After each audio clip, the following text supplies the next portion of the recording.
People who served militarily in Afghanistan since 2001. What are your thoughts on the current events, and therefore the previous 20 years serious?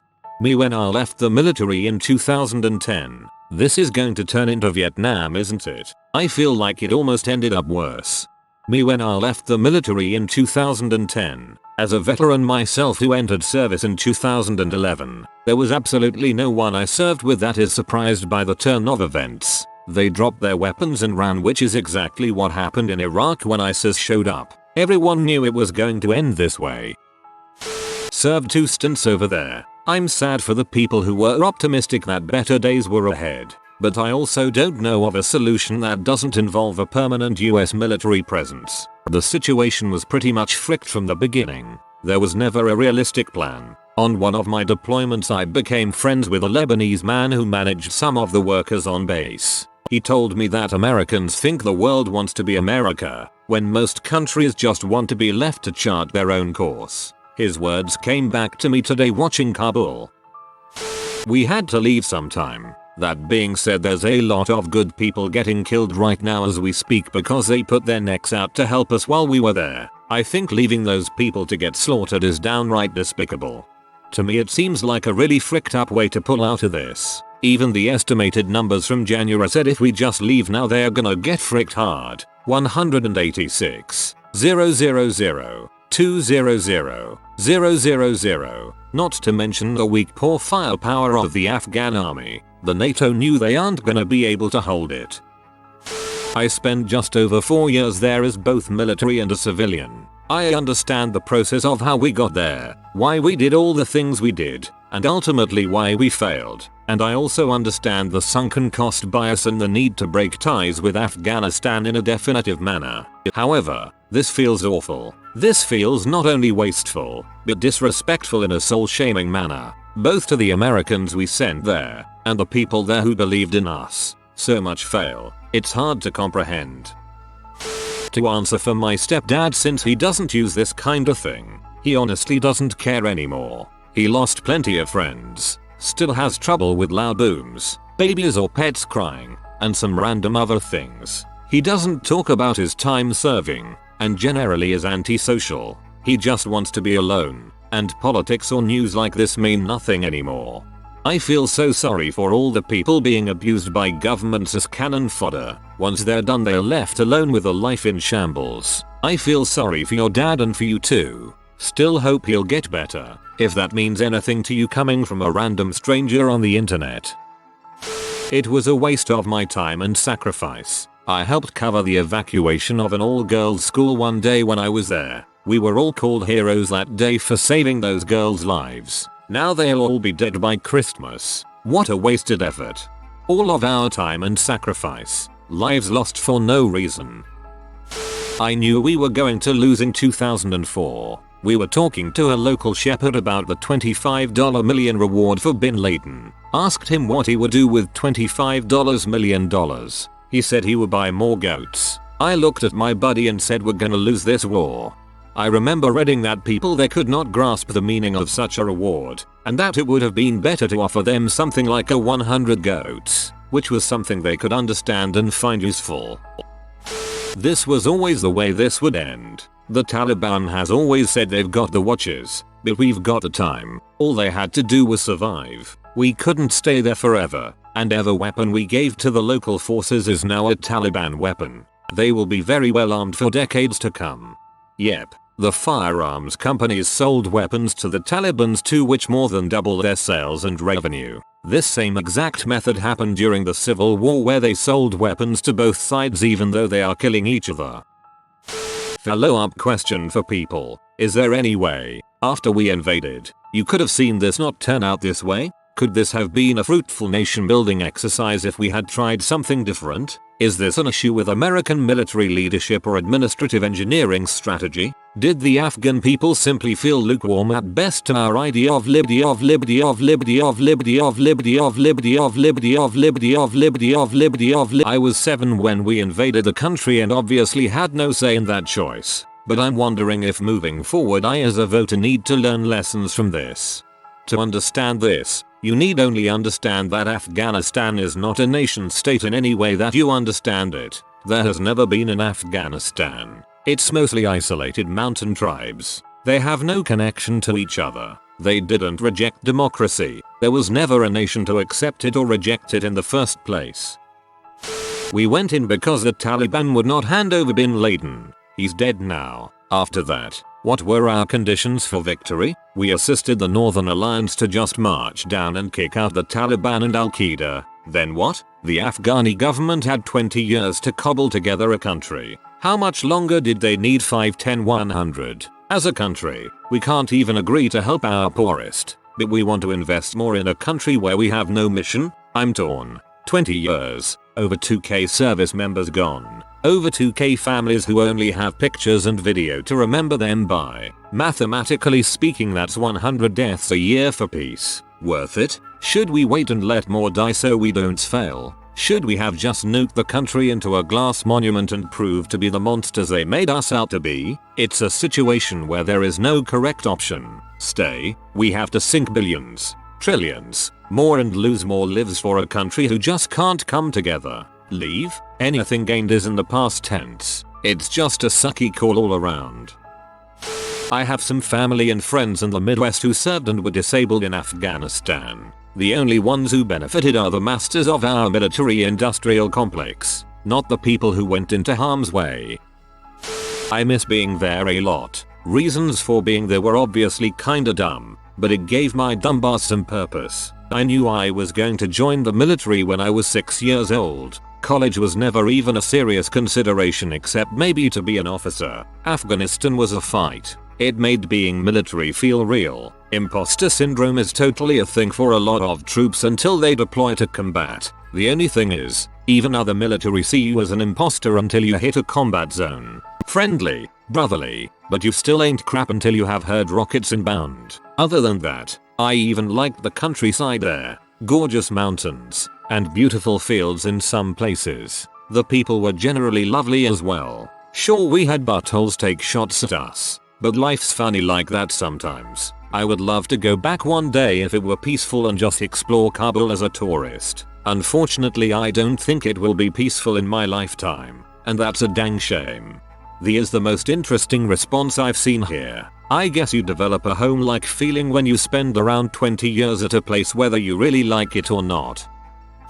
What hurts the most is knowing that not a single politician or military officer will face any consequences over this clusterfuck. Say what you will about Afghanistan being an unwinnable conflict. It doesn't change the fact that the US made incredibly idiotic decisions over and over during the past 20 years that unquestionably made things worse. Just the fact that a few days ago we all thought the Afghans could hold out for a month or two shows how delusional the establishment is. That alone should be cause for alarm among all Americans. People will come out of the woodwork now and tell us this was inevitable and a foregone conclusion to the war. But over the last 2 decades, military commanders and politicians told us how strong Afghanistan was and how good the ANA were. When I was there, officers would just BS about how the ANA had total superiority over the Taliban. These lies were sold to taxpayers for decades. It was all bulls. Either they were lying to further their careers, pass the buck, or even worse, they were too stupid to see the truth on the ground.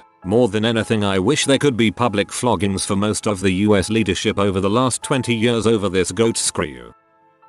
I was there in 2004 in 3/6 India Company, USMC, doing frontline crap, patrolling, clearing houses, getting airlifted to random mountainsides and digging in for a few days at a time, etc. We were constantly told our mission was to win the hearts and the minds of the Afghan people, and it was laughable then and even more so now. I was only 20 years old when I was over there and I knew this crap would never end. I remember thinking you aren't going to change their minds, especially with all the collateral damage. These kids that we are constantly handing out school supplies are just going to hate us, fight against us as soon as they are old enough. Well, here we are. 17 years later, and I wonder if any of those Taliban fighters I see on the news today still have the notebooks and pens I gave them in 2004, and to be honest, I don't blame them. The US are not the world's police. I understand the need to do something after 9/11, but 20 freaking years is too goddamn long. All the wasted lives, resources. For what? The Afghan National Army couldn't fight their way out of a wet paper bag in 2004 and it doesn't look like they got any better by 2021. Look at all the weapons the Taliban has now. It's like we just gave them back everything we spent the last 20 years taking. I'm glad we are out of there. It should have been sooner. I was there in 2002, OEF4, and there were Iraqi freedom t-shirts for sale. I kinda knew we weren't taking Afghanistan seriously at that point. I don't think anyone can win a battle against the USA, but the problem is we can't manage a war zone after the battle. In the end, we lost because of that in Iraq and Afghanistan. It's as if no one in the military or state depth has an MBA. I actually think the problem is too many have MBAs. Their idea of a solution is to throw money at the problem, not actually provide solutions. Put corrupt people in power and believe them when they say, hey, give us a couple million more and we'll solve this problem. I remember when the State Department employees were required to read The Ugly American. Goats don't surf. Iraq was a better climate for my unit. Residential buildings for cover. Afghanistan is like Kansas and Courage the Cowardly Dog. No cover in the middle of nowhere. You could die and not know where the enemy is. Also, when I was there, Ahmed wasn't messing with us. It was like shooting fish in a barrel. As soon as we left Bagram, FBI told my wife via Skype it's over. Taliban was the Afghan army. We weren't welcome there. It's like the Capitol officers. Afghan army letting the Taliban, Trump supporters, into Washington DC. I was at Camp Chapman late last year. We had a lot of Afghan support staff, security, etc. on base. I'm deeply disappointed, but not surprised, that those guys all got left hanging. They always were cool with me and I remember how excited they were to live in the United States. I really hope them and their families got out. People gotta realize that winning was never really the goal. We could have wiped out the enemy if the suits calling the shots had a mind too. But sadly you need an enemy to justify occupations. Frustrating. Confusion. Public opinion of events. Everybody has an option that really doesn't matter, so when folks say it was a useless conflict, people think those who served in it are also as indirectly useless. Ahu generation lost and damned. First time over was in 2006. Last time was in 14. I wonder how long the US will take to figure out Thai military isn't a solution to every problem. In fact, it usually makes things far worse. I wish we would slash the budget and focus on other forms of power and investing in our country. I did the mission that kept Americans out of body bags. Hard to prove a negative, but at least nobody died on missions I covered. I spent time away from my family, but they understand that some families got a child, spouse, parent returned safe because I spent some time there. If anyone served in Kabul, specifically Camp Phoenix, I was part of Task Force Phoenix IV in 2005 to 2006. Then you should remember Rambo. Anyone ever find out what his fate was? Those that were actually there would know who I am talking about. It was stories like his that were the most inspiring in terms of what we were there for. This is kinda sad to watch, especially all the lives lost. Trillions of dollars wasted in time. I feel bad for the families that lost loved ones and that have PTSD. But this was meant to be anyway, especially us, so we can determine not to fight. China and Russia are going to benefit a lot. They will milk Afghanistan dry. Probably USA should focus on its development and developing the Americas too. Imagine if all that money and time was spent here in our schools or roads or hospitals. In a word, depressing. But I knew this was what was coming. I served 2 tours of Iraq before I went to Afghanistan in 2012. The difference between the 2 global war on terrorism fronts was like night and day. In Iraq it seemed we were working with an organized, coherent plan. Afghanistan, from the military internet to the supply to the training of Afghan troops, police was 100% apathetic muddle through. I remember driving around Bagram and seeing piles of random military equipment lying around like children's discarded Legos. Millions of dollars of random equipment rotting in the open, sometimes in ponds of water. It looked less like a US military base and more like the set of the future remake of Apocalypse Now. The atmosphere and command climate was enervating. Anyone with half a brain could see we were losing. I didn't want to admit that then, and I tend to be pessimistic. but it was there to be seen. The war in Afghanistan was a joint screw up by all levels of US society.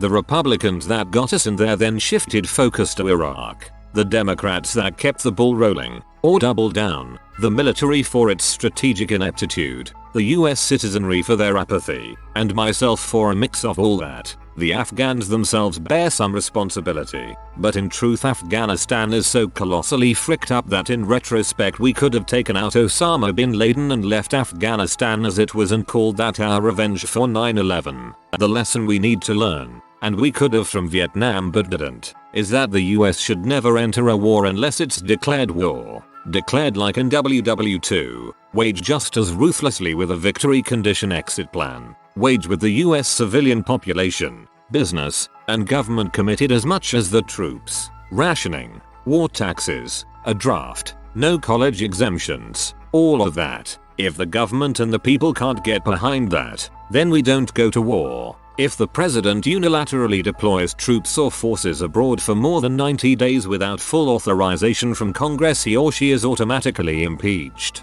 If any US service member or foreign civilian dies on deployment on day 100, that president gets put in jail for manslaughter. If more than 100 people die, enemy, civilian, ally, or our own, we decide to declare war or get out and seek peaceful terms.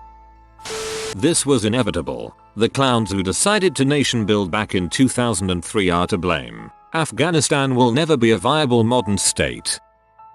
I am not a military service person, but I had friends that joined right out of high school in 2003. They served draft tours and came back broken men. I don't say that lightly. 90% disability on mental trauma alone. We chewed up a lot of good kids and that quagmire for nothing. I had a friend in undergrad who joined the military. He was a wild party boy. He came back from basic training a very different, more resolute person. He was deployed to Afghanistan. He came back irreparably broken. I found out he and his crew had killed a family of 6. He only killed 3 at a checkpoint when they didn't stop. There were no weapons in the car. The family was trying to flee and was scared. One survived. He was never right again, and I would be shocked if he was still alive. I can't imagine all of this from his eyes. So terrible. 3 tours. Last one was instructional tour. The meatheads I was training were really dumb. More dumb than any boot I had ever come across. They didn't want to be there. They couldn't give a frick about the training. My last thoughts were these kids are going to die the second we leave this country. Hope they don't. But this was 15 years ago.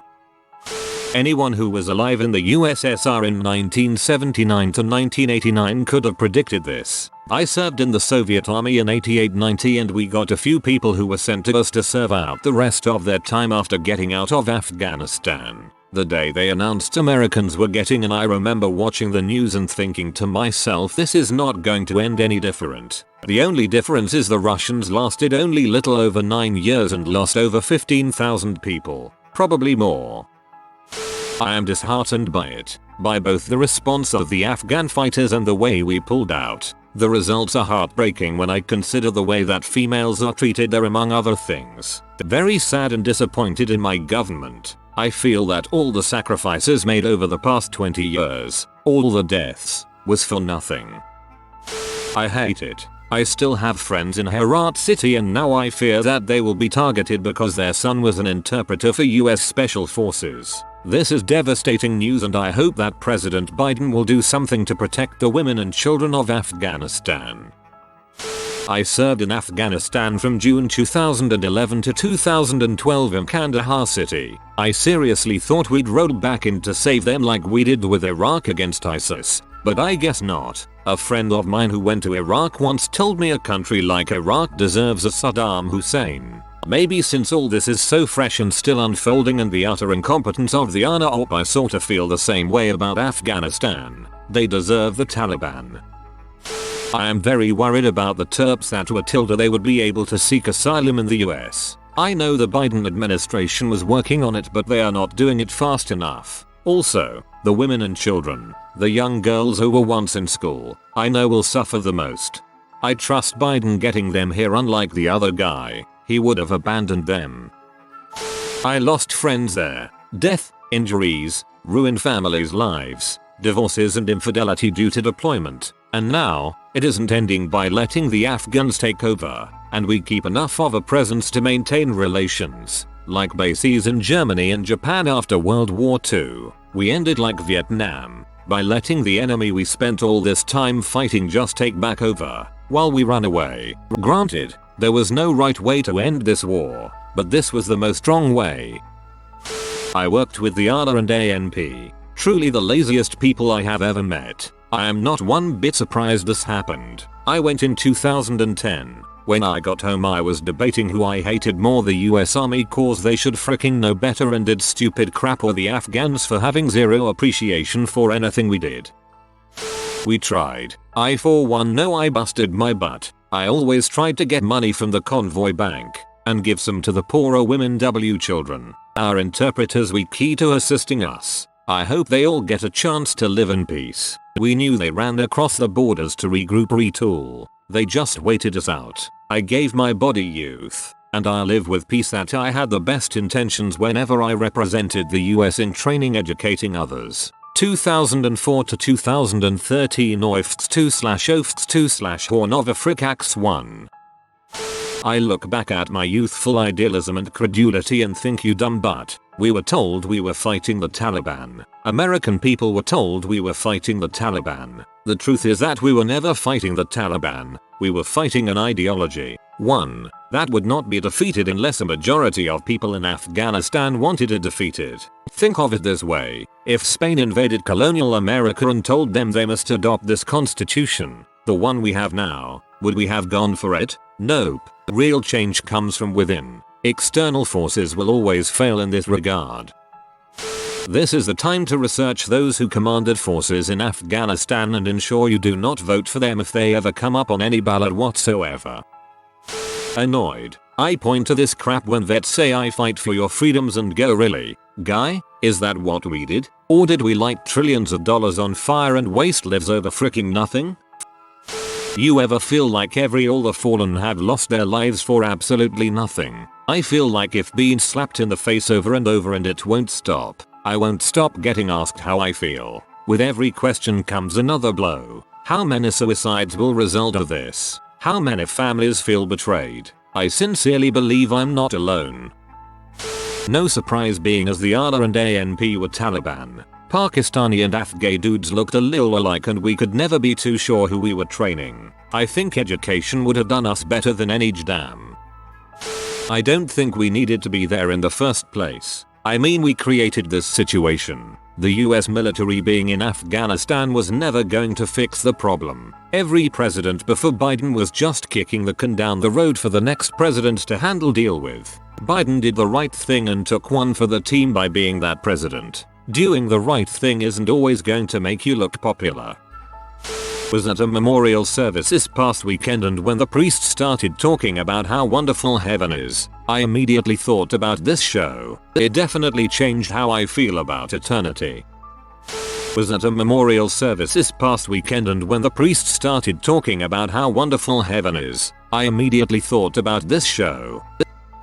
Maybe an unpopular opinion, but I support Biden's call. I'm a conservative voter, but I'm all for this decision. This was never going to end any differently. Anyone even remotely connected to the 9/11 attacks has been killed. There's no endgame here outside of what is happening now or a permanent presence there. Both are disasters, but only one saves American lives and taxpayer money. There's no right answer. If Trump were to make this move, Republicans would be applauding him for being the one who finally ended the war. I think he needs credit for biting the bullet and being the president who actually ended America's longest war. The path of least resistance would have been to prolong this thing another 4 years, but he chose the harder path. It didn't work out. The Middle East will always be a disaster. End of story. If another human being lives even a day more in peace can't be a waste of time. Thanks to you and many others, they saw more sunsets than they could have if you weren't there. Don't call it waste of time. However, it is very, very sad. It was a waste, sorry to say, of time and lives. But I get your meaning, it just doesn't change anything. I went to Afghanistan and Syria. I probably have an unpopular opinion, but I could care less. It was my job. It was either me or another. I signed a contract. My opinion had zero effect. The only thing I care about is, did I do the best job I could the first time, and did my juniors do their best the second? Calling it a waste is shouting in the wind. If you are new to the channel, you can subscribe. I publish new videos every day. Until then, check another video.